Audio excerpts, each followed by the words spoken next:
Bonjour à tous. Mouammar Kadhafi était président de son pays de 1969 à 2011. Bien qu'il ait été décrié par certains pour sa dureté et qualifié de dictateur par d'autres, il n'en était rien. Kadhafi était un président qui souhaitait que l'Afrique devienne le continent qu'il mérite d'être et ne souhaitait pas courber l'échine devant l'Occident. Il défendra ses idées jusqu'à sa mort, orchestrée par l'Amérique et surtout par la France d'un certain Nicolas Sarkozy qui souhaitait étouffer les désaccords qu'il avait passés avec lui. Nous retiendrons que Kadhafi a tenu tête à l'Occident de par ses idées, mais aussi et surtout qu'il a apporté une qualité de vie aux Libyens inégalable dans le monde. C'est ce que nous allons voir dans cette vidéo à travers 10 points. Avant de commencer, n'hésitez pas à vous abonner à notre page YouTube ainsi qu'à notre page Instagram, le lien est dans la bio, afin de suivre nos nouveaux contenus et nous soutenir. N'hésitez pas également à liker la vidéo si elle vous plaît, afin que le message de Mouammar Kadhafi puisse être propagé plus facilement sur YouTube. Nous sommes aussi sensibles au fait que vous laissiez un commentaire afin de nous donner votre point de vue sur la vidéo et nous dire si nous avons oublié des choses importantes à vos yeux. Cela est très important pour nous d'échanger avec vous. Merci à vous. Commençons donc.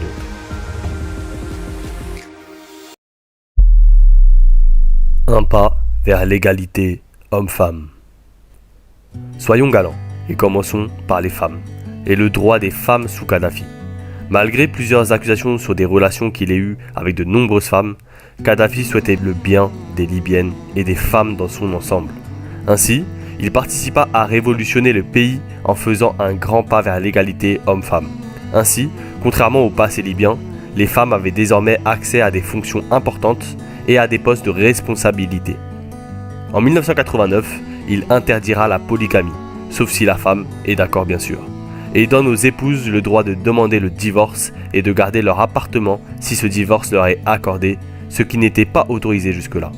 Et pour finir, le taux d'alphabétisation des femmes était à l'époque quasiment similaire à celui des hommes, une chose très rare en Afrique aujourd'hui encore. Mariage pour tous, mais pas comme vous le pensez.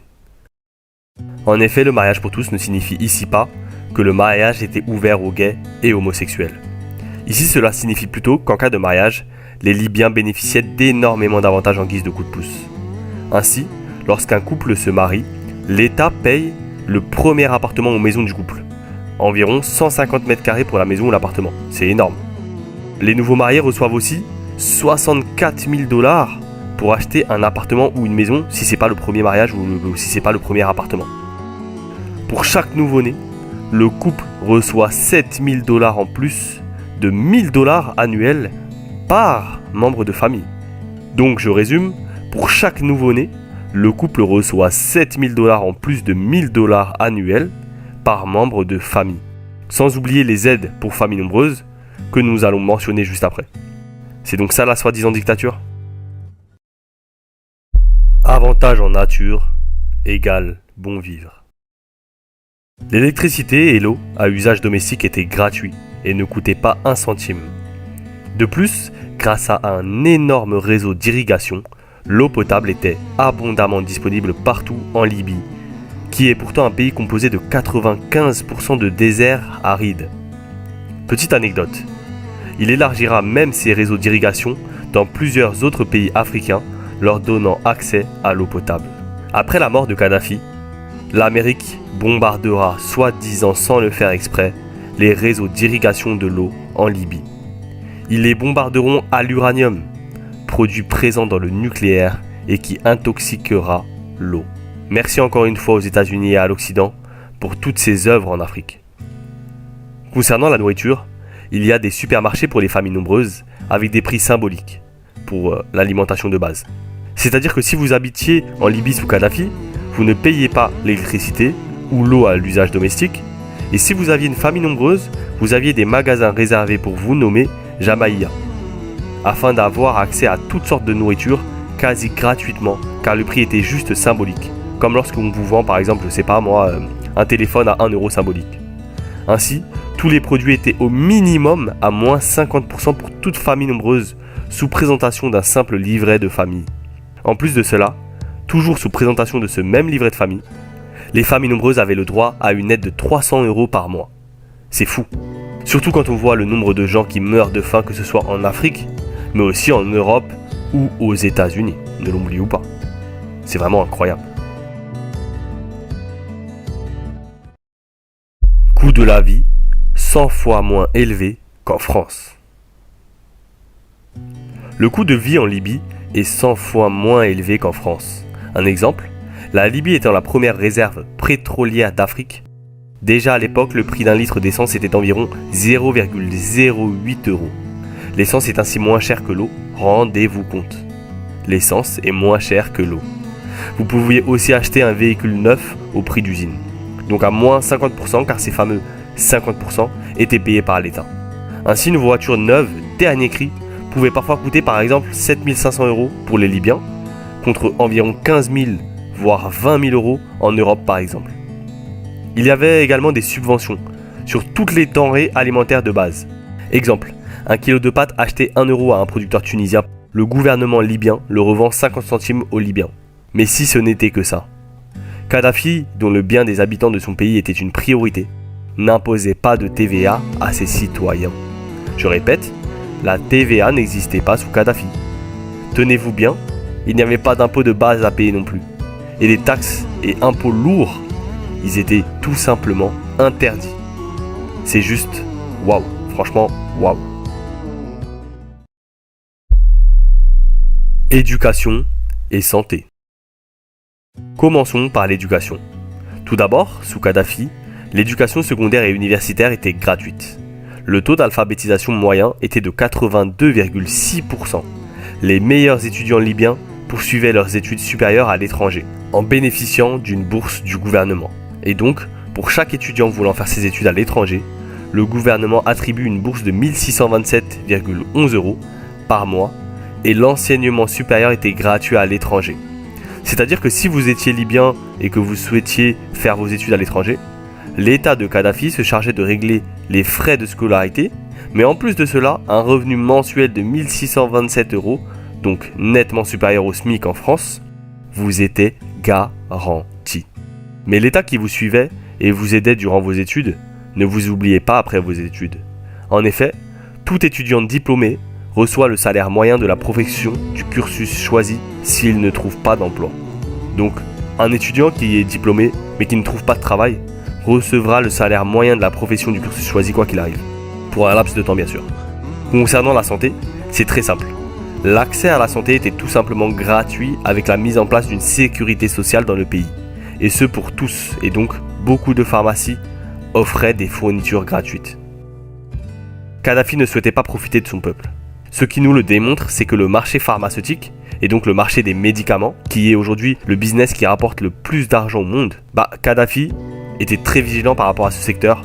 Diffuser des faux médicaments était un crime majeur. Il ne souhaitait pas apporter de l'argent à l'État avec de faux médicaments. Les banques libyennes. Les banques libyennes étaient nationalisées et n'étaient dépendantes de personne, à part de la Libye. Ainsi, la Banque centrale internationale n'avait pas son mot à dire sur les banques libyennes contrôlées par Kadhafi lui-même. Cela était absolument nécessaire à l'indépendance financière et l'autosuffisance de la Libye. Et Muammar Kadhafi avait bien compris cela. C'est pour cela qu'il s'est employé à devoir d'argent à personne et au fait que la Libye devait se débrouiller et ne pas être endettée auprès d'autres pays. Ainsi, la Libye ne doit de l'argent à quasiment personne. À l'époque déjà, Kadhafi avait remboursé toutes ses dettes. Tenez-vous bien, la dette publique était à 3,3% du PIB. Pour comparaison, la France avait fin septembre 2019 plus de 2,4 milliards d'euros de dette, soit 100,4% du PIB du pays. L'Allemagne est, elle, endettée à 61,9% de son PIB et le Royaume-Uni à 85,9%. Je vous rappelle la Libye à 3,3% du PIB. Elle est endettée à seulement 3,3% du PIB. Grâce à cette gestion intelligente des finances, les prêts des banques étaient sans taux d'intérêt pour les Libyens.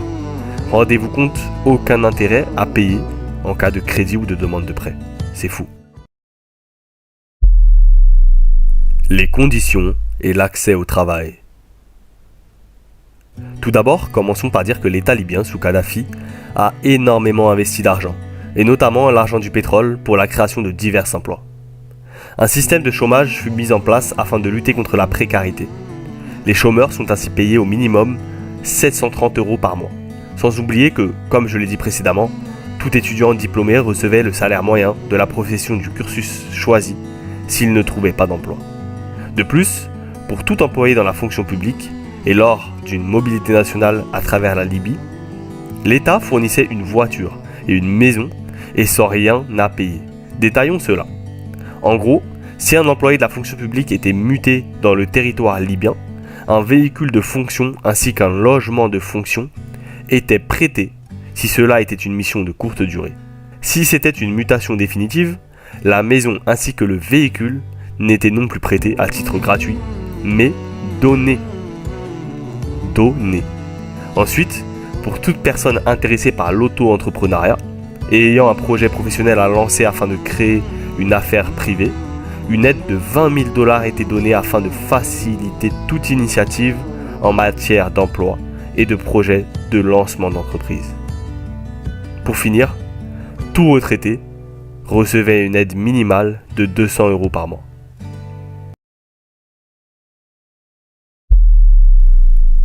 Logement. Commençons tout d'abord par ce que nous disions précédemment.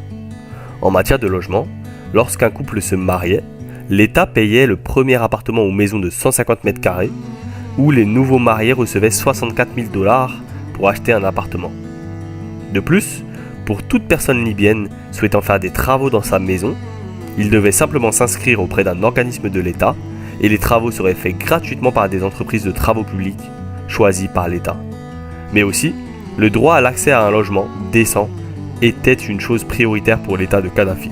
Ainsi, pour toute personne libyenne n'ayant pas de logement, il devait également s'inscrire auprès d'un organisme de l'État et il lui était attribué dans le plus court laps de temps un logement sans qu'il n'avance aucun centime, mais également sans faire de crédit. Et ainsi, cela lui permettait d'avoir accès à un logement sans être endetté.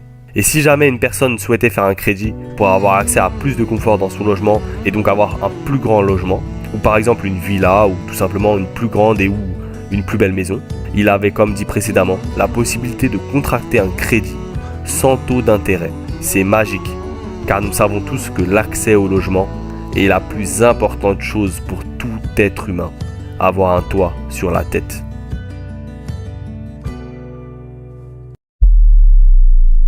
Panafricanisme. Kadhafi incitait son pays, et donc les Libyens, mais aussi tous les Arabes à se sentir africains, et à se réclamer de l'Afrique, et s'unir entre Noirs et Arabes pour une Afrique forte. Il finançait sans compter les pays africains qui voulaient se libérer de l'emprise colonialiste de l'Occident. Il lança ainsi l'idée de la fabrication du premier satellite africain, Rascom, et le lancera en 2007, mettant fin à l'exploitation de la téléphonie, d'Internet et de la télévision dont les prix en Afrique étaient les plus chers du monde. Sans oublier que la téléphonie Internet et la télévision, vendues entre guillemets par l'Occident aux pays africains, nécessitaient également de payer des impôts énormes, 500 millions de $ par exemple, par an, afin de proposer ces services en Afrique. Les chefs d'État, afin de financer cet impôt, appliquaient des taxes, ce qui rendait ces services trop chers pour de nombreux Africains. Grâce à son satellite, Kadhafi permettra à son pays, mais aussi à l'Afrique dans sa globalité, de capter du réseau, même dans les régions éloignées. Mais surtout, cela a permis de casser les prix en Afrique pour l'accès au divertissement mais aussi à l'information qu'offre Internet ou encore à l'énorme importance de la téléphonie dont trop peu d'Africains avaient accès. Cela fut un changement pour la vie des Libyens mais aussi de tous les Africains. En plus de cela, il se soulèvera publiquement plusieurs fois dans des discours notamment à l'ONU pour le bien de l'Afrique face aux injustices de l'Occident qui selon lui créent des lois et règles pour les pays faibles ou pauvres mais qu'il ne les applique pas pour eux. Il déclarera ainsi « Pourquoi les Africains vont-ils en Europe ? Pourquoi les Asiatiques vont-ils en Europe ? Pourquoi les Latino-Américains vont-ils en Amérique du Nord ? C'est tout simplement parce que l'Europe a colonisé l'Afrique et l'Asie. Elle a pillé et exploité les ressources nationales de ces pays, le pétrole, les minéraux, l'uranium, l'or et les diamants, les fruits et les légumes, le bétail et les populations. Nous avons aujourd'hui une nouvelle génération en Asie, en Afrique et en Amérique latine qui cherche à récupérer ces ressources pillées, et c'est son droit. J'ai récemment arrêté à la frontière libyenne un millier d'Africains qui se dirigeaient vers l'Europe. Je leur ai demandé « pourquoi ils y allaient. Ils m'ont répondu que c'était pour reprendre les richesses qui leur avaient été volées. Sinon, ils n'auraient pas quitté leur pays. Qui peut nous rendre ce qui nous a été volé? Si vous décidez de restituer toutes ces richesses, il n'y aura plus d'immigration des Philippines, d'Amérique latine, de Maurice ou d'Inde. Qu'on nous rende ce qui nous a été volé. L'Afrique a droit à 777 000 milliards de dollars de réparation des pays qui l'ont colonisée. Les Africains exigeront cette somme, et si vous ne la donnez pas, ils iront là où vous avez emmené ces milliers de milliards de dollars. Ils ont le droit de le faire. Ils doivent suivre la trace de cet argent et le ramener en Afrique. Il faut punir la colonisation. Les pays qui ont nui à d'autres peuples à l'époque coloniale doivent verser des réparations pour les dommages et les souffrances infligées sous leur domination.